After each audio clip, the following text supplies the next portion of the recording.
Hello बच्चों, आज हम लोग 11th क्लास की फिजिक्स में ऊष्मागतिकी के लेक्चर नंबर 5 पढ़ने जा रहे हैं। और आज हम लोग ऊष्मागतिक प्रक्रम का दूसरा भाग पढ़ेंगे।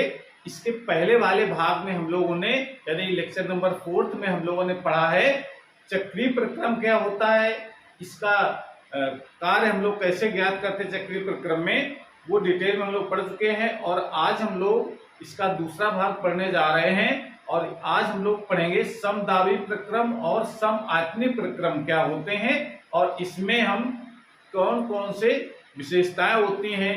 समदाबी प्रक्रम जो होता है वो किस शर्त के तहत होता है, समआयतनी प्रक्रम किस शर्त के तहत होता है, उसका जो ग्राफ है यानी जिसको वक्र हम लोग कहते हैं वो कैसा होता है, ये सब कुछ आज हम लोग डिटेल में समझते हैं।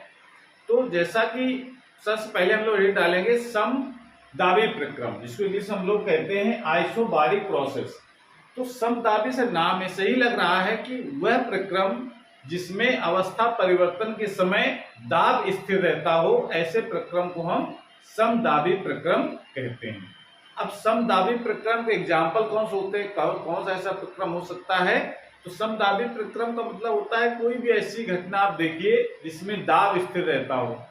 तो आपको याद आ रहा होगा कि एग्जाम्पल में हम लोग क्या लिख सकते हैं कि किसी खुले बर्तन में पानी को गर्म करना, मतलब बर्तन खुला हो, ढक्कन न लगा हो उस पर, और उसको गर्म करें तो जितना वायुमंडलीय दाब होता है उतने दाब पर ये पानी गर्म होता है, उसका दाब नहीं बढ़ता है। तो इसका मतलब ये एग्जाम्पल हो सकता है कि खुले बर्तन में पानी को गर्म करना। दूसरा एग्जाम्पल हो सकता है कि कमरे के ताप पर बर्फ का पिघलना। कमरे ताप पर अगर बर्फ पिघल रही तो उसमें भी दाब में कोई चेंज नहीं आता। ताप में चेंज होता है लेकिन दाब में कोई चेंज नहीं आता है। और तीसरा एग्जाम्पल आप लिख सकते हैं कि जल का वाष्प में परिवर्तित होना।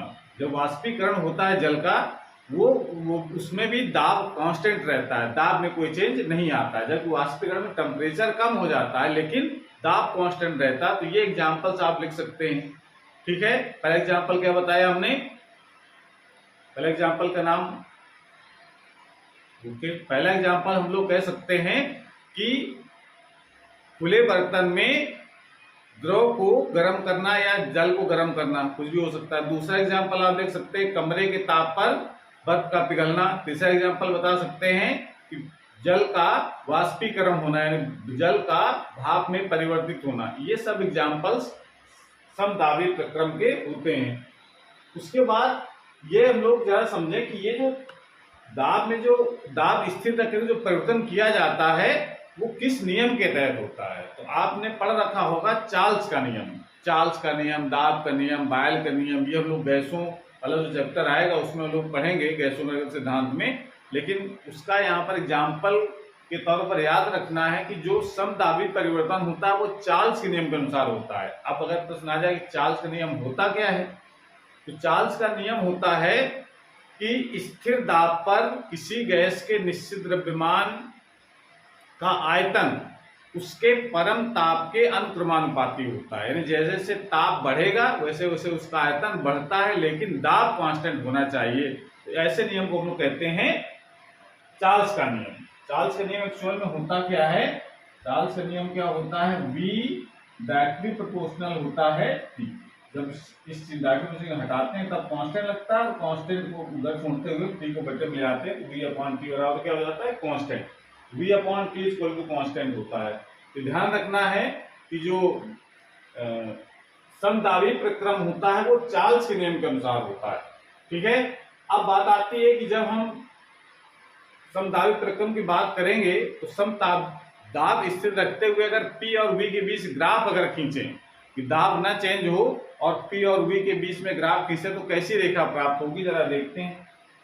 ये अगर देखो इधर अगर हम इसको ग्राफ अगर प्लॉट करते हैं, मान लेते हैं इस तरीके का हमने एक्स अक्ष रखा इधर और इधर रखते हैं वाई अक्ष। एक्स अक्ष में रखा जाता है आयतन को, इधर हम लोग रखते हैं आयतन, इसको आयतन अक्ष भी कह सकते हैं, और इस तरफ रखा जाता है दाब, इसको कहते हैं पीवी ग्राफ। और जरा जरा दाब को स्थिर रखते हुए जरा आयतन परिवर्तन करो, तो आयतन परिवर्तन करेंगे तो ताप में भी परिवर्तन होगा। आयतन बढ़ाएंगे तो ताप भी बढ़ेगा, आयतन घटाएंगे तो ताप भी घटेगा। लेकिन दाब कांस्टेंट हो तो ग्राफ कैसा हो सकता है, एकदम स्ट्रेट लाइन जो कि एक्स अक्ष के समांतर या आयतन अक्ष के समांतर होगा। ठीक है, यानी अगर आयतन घटा रहे हैं तो ग्राफ ऐसे, सॉरी आयतन अगर बढ़ा रहे हैं तो ग्राफ का जो एरो होगा वो इस तरह का होगा। यानी कह सकते हैं यहाँ पर ये जो दाब है वो तो P हो गया, कांस्टेंट है हर जगह हर पॉइंट पर, और आयतन पहले था यहाँ पर V1, और इसका जो यहाँ पर इसका बढ़कर कितना आयतन हो गया है V2। आयतन V1 से V2 बढ़ा, लेकिन दाब कांस्टेंट है तो इसका ग्राफ कैसा होगा, एक स्ट्रेट लाइन होगा और वो ग्राफ किसके समांतर होगा, एक्स अक्ष के। ठीक है, अगर ये प्रश्न आ जाए कि इस जो पीवी जो ग्राफ है समदाबी प्रक्रम में, उसका ढाल बताओ कितना होगा। ढाल मतलब उसकी प्रवणता कितनी होगी, इसको इंग्लिश में कहते हैं ग्रेडियंट या स्लोप कहा जाता है। तो जाहिर सी बात है किसी भी रेखा का या किसी वक्र का जो ढाल होता है वो एक्स अक्ष से बने कोण का टेंजेंट होता है। एक्स अक्ष के समांतर है तो कोण कितना होगा इस ग्राफ का, एक्स अक्ष से 0 अंश, और उसका टेंजेंट 0। टेंजेंट भाई अगर इसके ग्राफ जो कोण बना इस ग्राफ का और एक्स अक्ष के बीच कोण कितना है 0 अंश है, और उसका टेन थीटा करेंगे, थीटा कितना है वो 0 है, तो कोणता कितनी हो जाएगी, कोणता कितनी हो जाएगी 0। तो इसका मतलब है आप ये पॉइंट लिख सकते हैं कि समदाबी वक्र का जो ढाल होता है वो 0 होता है। समदाबी वक्र कैसा होता है, पॉइंट याद रखना है, समदाबी वक्र कैसा होता है, एक स्ट्रेट लाइन जो एक्स अक्ष के समांतर या आयतन अक्ष के समांतर होता है, और उसका जो ढाल होता है वो कितना होता है 0 होता है। ढाल मतलब प्रवणता, प्रवणता बराबर होता है टेन थीटा, थीटा का मान यहाँ 0 है तो टेन थीटा, टेन 0 का मान 0 हो गया, तो इसका मतलब ढाल भी इसकी 0 हो जाती है। अब प्रश्न आता है कि समदाबी प्रक्रम में किया गया कार्य कैसे ज्ञात करेंगे। तो समदाबी प्रक्रम में किया गया कार्य का फार्मूला हम लोग जानते हैं, एक फार्मूला होता है P इंटू डेल्टा वी, या डीवी कह सकते हैं उसको। P into delta we formula होता है कार्य का, जो हमने यहाँ लिखा है P into delta we. P into delta we जो होता है ये तभी लागू होता है जब दाब कांस्टेंट हो। यहाँ पर दाब कांस्टेंट, इसका ये फार्मूला हम लोग लगा सकते हैं। अगर दाब भी चेंज कर रहा होता तो हम लोग क्या तरीका अपनाते हैं पीवी ग्राफ में कार्य निकालने के लिए, फिर हम लोग निकालते हैं उसका क्षेत्रफल। तो दो ही मेथड है, या तो क्षेत्रफल मेथड से आप कार्य निकालो और या तो फिर फार्मूले से। और फार्मूला तभी लगता है जब दाब कांस्टेंट हो, लेकिन क्षेत्रफल वाला फार्मूला हर जगह हर समय लागू होता है, चाहे दाब कांस्टेंट हो चाहे दाब बदल रहा हो। तो यहाँ हम चाहेंगे अगर क्षेत्रफल निकाल करके कार्य निकालना चाहें तो भी निकाल सकते हैं। इस जो ये जो आयत दिख रहा है यहां से अगर नाम लिख देते हैं इस वक्र का A B V2 V1 A, इसका क्षेत्रफल जो होगा, यानी कार्य को हम लोग इसको क्या लिख सकते हैं, क्षेत्रफल A B V2 V1 का क्षेत्रफल A B V2 V1 A, जो भी आकृति दिख रही है ये एक्चुअली आयत है। तो इस आयत क्षेत्रफल A B V2 V1 का क्षेत्रफल, ठीक है ना। इस तरीके से हम कार्य निकाल दोनों तरीके से सकते हैं। इसमें हम P डेल्टा V का फार्मूला लगा सकते हैं। अब डेल्टा V क्या है, आयतन में वृद्धि है, आयतन में कमी भी हो सकता है। तो यहां पर चूंकि आयतन बढ़ रहा है, A पर आयतन V1 था, B पर आयतन बढ़ करके V2 हो गया। अगर ये उल्टा होता, अगर या इसके अनुसार जो कार्य हो रहा है वो कार्य कैसा होगा, धनात्मक कार्य होगा, क्योंकि आयतन जब वृद्धि होती है तो निकाय द्वारा कार्य किया जाता है, निकाय द्वारा जो कार्य किया जाएगा वो पॉजिटिव होगा, ठीक है। और इसका अगर उल्टा होता, अगर इसका उल्टा ग्राफ बना होता, अगर ये एरो इधर की तरफ होता, अगर ऐसे, तो अभी दाब तो कांस्टेंट है, अब आयतन घट रहा है, तो घट रहा होता है तो निकाय पर कार्य किया जाता है, तो कार्य कैसा होता है, निगेटिव। तो बस फार्मूला आपका सेम ही रहता है, फार्मूले कोई चेंज नहीं आता, बस कार्य पॉजिटिव होगा कि निगेटिव होगा ये आपको याद रखना है। तो और पॉजिटिव कब लेते हैं, जब निकाय द्वारा कार्य होता है, अर्थात उसके आयतन में वृद्धि होती है, ठीक है। जैसा कि ये ऐसा अगर ग्राफ दिख रहा है, ए से बी तरफ आयतन बढ़ रहा है, ये शून्य से स्टार्ट होता है, यहाँ से इधर तरफ आयतन बढ़ता है, इधर दाब बढ़ता है, अगर आयतन घट रहा है यानी ग्राफ का डायरेक्शन बी से ए की ओर है, यानी ज्यादा से कम की ओर अगर आयतन अग्रसित है, जा रहा है, तो क्या हो रहा है, आयतन में कमी। और आयतन में कमी होता है तो किया गया कार्य ऋणात्मक होता है। इतनी बात आपको इस समदाबी प्रक्रम में जानना आवश्यक है। कोई दिक्कत इसमें? अब इसको नोट कर लीजिए, बहुत महत्वपूर्ण पॉइंट है। उसके बाद अब मीटिंग लगाएंगे सम आयतनिक प्रक्रम। अब हम लोग बात करेंगे सम आयतनिक प्रक्रम की। इसको इंग्लिश में कहते हैं हम लोग आइसोकोरिक प्रोसेस। बिल्कुल एकदम सेम परिभाषा है, बस थोड़ा सा चेंज करने की आवश्यकता है समदाबी और समायतनिक में। परिभाषा में क्या चेंज करना है कि वह प्रक्रम जिसमें निकाय की अवस्था में ऐसे इस तरीके से परिवर्तन हो कि उसके पूरे परिवर्तन में आयतन स्थिर रहे, उसको हम कहते हैं सम आयतनिक प्रक्रम। तो परिभाषा आप सिंपली उस तरीके से कैसे लिखेंगे, वह प्रक्रम जिसमें अवस्था परिवर्तन के समय, वो प्रक्रम जिसमें निकाय की अवस्था परिवर्तन के समय आयतन स्थिर रहता है, उसे हम सम आयतनिक प्रक्रम कहते हैं। बहुत सिंपल सी परिभाषा आप लिख सकते हैं, हमने लिख भी रखी है। वह प्रक्रम जिसमें अवस्था परिवर्तन के समय आयतन स्थिर रहता है सम आयतनिक प्रक्रम कहलाता है। आयतन स्थिर रहता है तो ऐसे कौन से एग्जाम्पल्स आप लगाएंगे यहाँ पर जो सम आयतनिक प्रक्रम को प्रदर्शित करते हो। तो जहां पर आयतन स्थिर हो, मतलब अगर गर्म भी करें उसको, यानी ताप अगर बढ़ाएं तो उसका आयतन ना बढ़े, तो ये कब पॉसिबल है, जब किसी द्रव को या जल को बंद बर्तन के अंदर उसको गर्म करें। तो जब टेम्परेचर बढ़ेगा तो आयतन बढ़ने का प्रयास तो होगा, उसका प्रसार होगा। भाई टेम्परेचर बढ़ाया जाए तो उसका प्रसार होगा गैस का या द्रव का, लेकिन चूंकि बर्तन बंद है तो उस बंद बर्तन का जितना आयतन होगा कल उससे ज्यादा नहीं हो सकता है। तो उस समय जो आयतन होगा वो कैसा होगा, स्थिर होगा। तो अब एग्जाम्पल आप लिख सकते हैं इसमें कि बंद बर्तन में पानी उबालना, यानी बंद बर्तन पानी उबालते हैं तो उसका आयतन क्या होता है, कांस्टेंट होता है, ठीक है ना। तो जब कांस्टेंट होता है तो फिर टेम्परेचर बढ़ाने से बढ़ता क्या है, टेम्परेचर अगर बढ़ाएंगे तो फिर क्या बढ़ेगा उसका, तो फिर उस समय दाब में वृद्धि होती है, प्रेशर बढ़ता है उसका, ठीक है ना।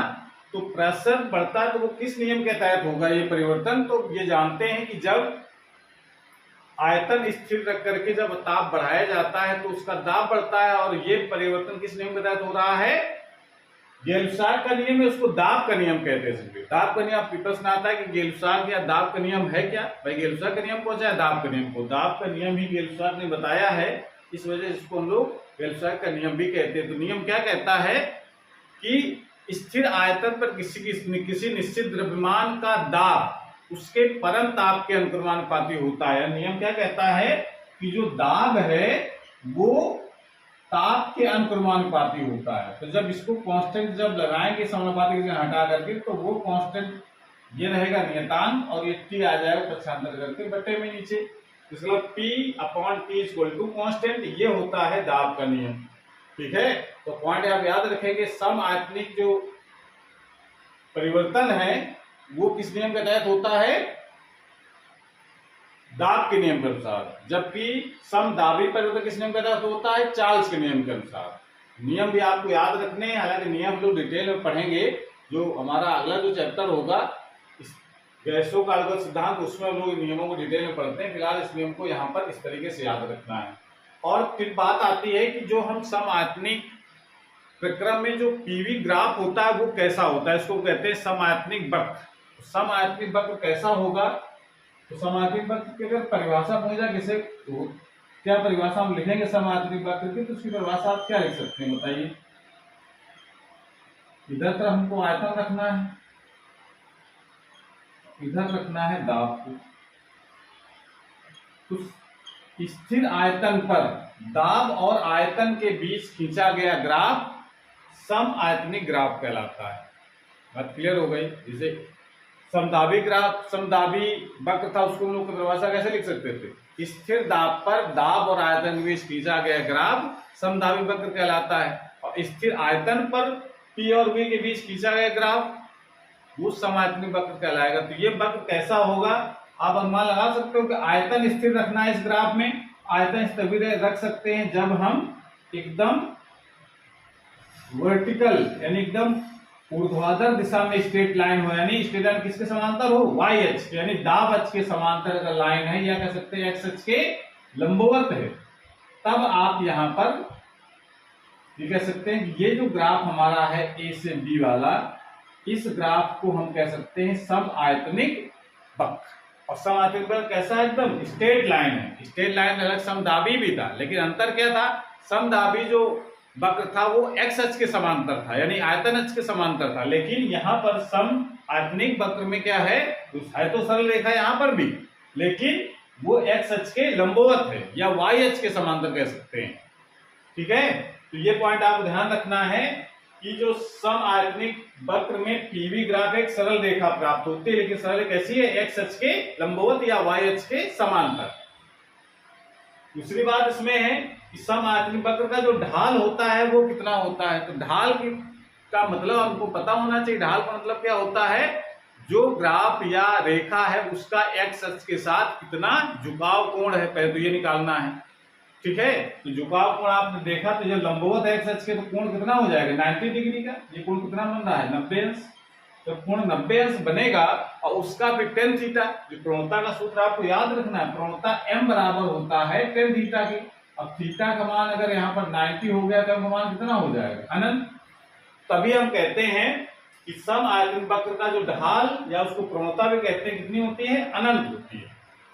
अनंत किस लिए होती है, क्योंकि जो लाइन है वो एक्स अक्ष के लंबवत है, इस कारण से। और tan 90 जब निकालेंगे तो अनंत आ जाएगा, तो अनंत tan थीटा के बराबर होता है। प्रणोता किसके बराबर होता है, tan थीटा के। तो tan थीटा का मान जब लगाएंगे, थीटा का मान 90 डिग्री, तो यहाँ पर प्रणोता कितनी हो जाएगी, अनंत।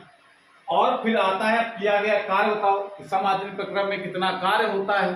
तो सम आयतनिक प्रक्रम में किया गया कार्य तो हमने शून्य लिख रखा है। अब ये प्रश्न आ जाए, शून्य हम किस आधार पर कह रहे हैं, तो शून्य हम इस आधार पर कह रहे हैं कि जो किया गया जो कार्य होता है उसका फार्मूला आप यहाँ P इंटू dV लगाएंगे, यानी यहाँ P तो दाब हो गया, हालांकि दाब यहाँ चेंज हो रहा है, दाब यहाँ पर चेंज हो रहा है, जैसे जैसे ऊपर जाएंगे वैसे वैसे दाब का मान चेंज होगा, लेकिन दाब चेंज हो रहा है, लेकिन आयतन तो नहीं चेंज हो रहा है। आयतन यहाँ पर dV कांस्टेंट है, यानी दाब में जो आयतन में जो परिवर्तन है वो शून्य है।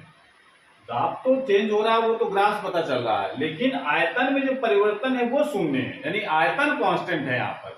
और आयतन अगर कांस्टेंट होता है तो हम कह सकते हैं कि दाब में परिवर्तन हो चाहे ना हो, कार्य कितना आ जाएगा, शून्य, क्योंकि आयतन में जो परिवर्तन है वो जीरो है। समझ में आई? तो आयतन परिवर्तन जीरो होने के कारण सम आयतनिक प्रक्रम में किया गया कार्य शून्य होता है। इतनी बातें आपको सम आयतनिक प्रक्रम में जानना है, और आज की क्लास में भी समाप्त करेंगे। अगली क्लास में हम लोग पढ़ेंगे समतापी प्रक्रम। ये थोड़ा बड़ा टॉपिक है, इसको जरा आपको ध्यान से समझना है, उसमें बहुत चीजें हमको समझनी है। ठीक है, तो आज की क्लास हम समाप्त करते हैं। All the very best.